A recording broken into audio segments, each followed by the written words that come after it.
অবৈধভাৱে হিন খনন দয়াং নৈৰ যিটো বুকুত অবৈধভাৱে হিন খননৰ ফলত গোটেই দয়াং নৈৰ যিটো প্ৰাকৃতিক যিটো ভাৰসাম্য নৈৰ যিটো গতিপথ সেইটো সলনি হৈছে। আৰু আমি দীৰ্ঘদিনে প্ৰশাসনক দাবী জনাই আছিলোঁ আচলতে শিল খনন কাৰ্যৰ যিটো যিসকল জড়িত হৈ আছে এই জড়িত হৈ থকা লোকৰ অতি সোনকালে আমি শিলৰ অবৈধ খনন বন্ধ কৰিবৰ কাৰণে আমি দাবী জনাইছিলোঁ। কিন্তু ইয়াৰ ফলত কাৰ আশীষ পুষ্টৰ ফলত কাৰ ছত্ৰছায়াত আচলতে গোটেই অবৈধ কাৰবাৰবিলাক চলি আছে এইটো আমি দৃষ্টি ৰাখিবৰ কাৰণে আমি প্ৰশাসনক অনুৰোধ জনাইছোঁ।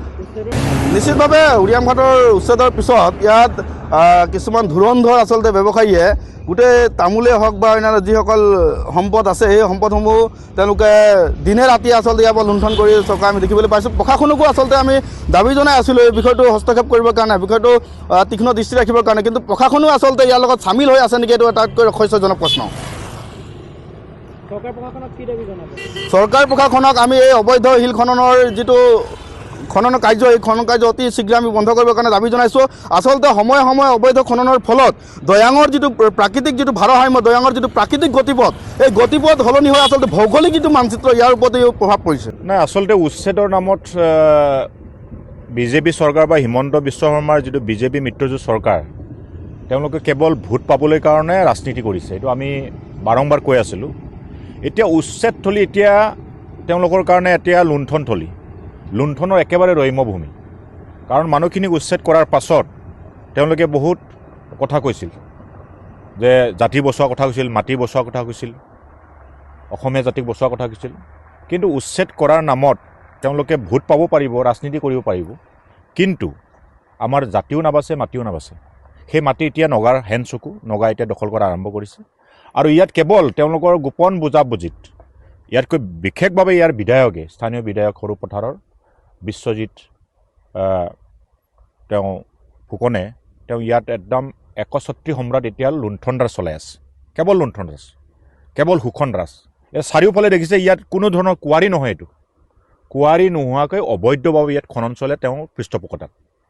ইয়াত কিমান শিল আছে, কিমান ইয়াত সম্পদ আছে, এই সম্পদবিলাক খানি খানি এতিয়া নিয়া আৰম্ভ কৰিছে। আৰু সেই শিলবিলাক তেওঁলোকে নুমলীগড়লৈ তেওঁলোকে ছাপ্লাই দি আছে। গতিকে কেৱল ইয়াত লুণ্ঠনৰাজ চলাবৰ কাৰণে তেওঁলোকে এই উচ্ছেদখিনি কৰিছিল। এতিয়া ইয়াত থকা সম্পদ আমাৰ অসমৰ সম্পদ, ইয়াৰ অসমীয়া মানুহৰ সম্পদ। এই সম্পদটো অসমীয়া মানুহৰ কাৰণে এৰি দিয়া নাই। তেওঁলোকে চেণ্ডিকেট চলাই, শিলৰ চেণ্ডিকেট, ইয়াৰ কুৱেৰীৰ চেণ্ডিকেট, আৰু যিটো কুৱেৰী নহয় ইয়াতো খানিছে, খানি গোটেই অসম ফালে থকা যিবিলাক মাটি সেই মাটিবিলাক খানি খানি তেওঁলোকে শিলগুটি বিচাৰি আছে। শিলগুটি ক'ত ছাপ্লাই দিছে? NRLত। গতিকে তেনেধৰণৰ জাতিও নাবাচে, মাটিও নাবাচে।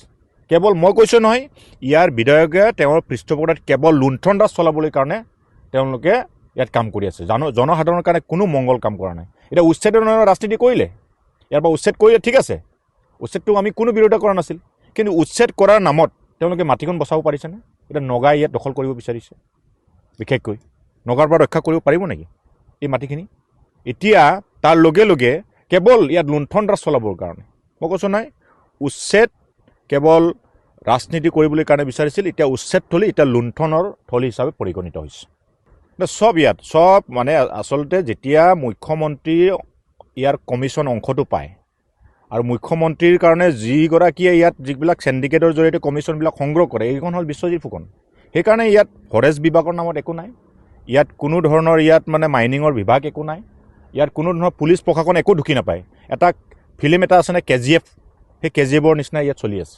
ইয়াত কেৱল মানে খনন আৰু খনন। ইয়াত আৰু মানে ইয়াক লৈ কোনোবা মানে সংবাদতো প্ৰচাৰ কৰিব নোৱাৰে, ইয়াত মানুহ আহিলে ভাবুকি দিয়ে, কিন্তু আমি সাহস কৰি আহিছোঁ। গতিকে অসম বচাব লাগিব, অসমৰ মাটি বচাব লাগিব। আৰু তেওঁলোকে উচ্ছেদৰ নামত যিটো ৰাজনীতি কৰিছে, কিন্তু উচ্ছেদ থলীটো তেওঁলোকে এতিয়া লুণ্ঠনৰ থলী বনাইছে, সেইটো আমি হ'ব নিদিওঁ। ইয়াত লুণ্ঠন শোষণ কৰিবৰ কাৰণে উচ্ছেদ কৰা এনে জনসাধাৰণে সমৰ্থন দিয়া নাছিল, কিন্তু উচ্ছেদ কৰাৰ পাছত সমৰ্থন পোৱাৰ পাছত তেওঁলোকে এতিয়া কেৱল লুণ্ঠনৰ কাৰণে ইয়াত চলাই আছে। ইয়াত কোনো কুঁৱাৰী নোহোৱাকৈ নদীবিলাক খানি আছে, এইটোতো অবৈধ। গতিকে এইটো কোনো কাৰণে মানি নলওঁ। গতিকে এই লুণ্ঠনৰ সম্ৰাট সৰু পথাৰৰ বিধায়ক বিশ্বজিৎ ফুকন, তেওঁতো এতিয়া চব ক্ষেত্ৰত চব কামতে তেওঁৰ পৰিয়াল সংযুক্ত হৈ থাকে। তেওঁৰ পত্নী কেনেকৈ মহাবিদ্যালয় অধ্যক্ষ হ'ল সকলোৱে জানে।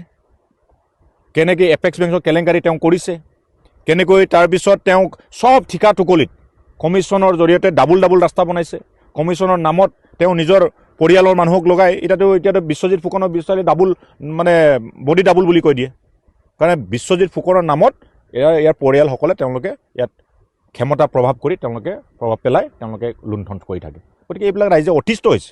গতিকে বিদায় দিয়া সময় আহিছে, তাৰ প্ৰত্যুত্তৰ 26ত পাই যাব।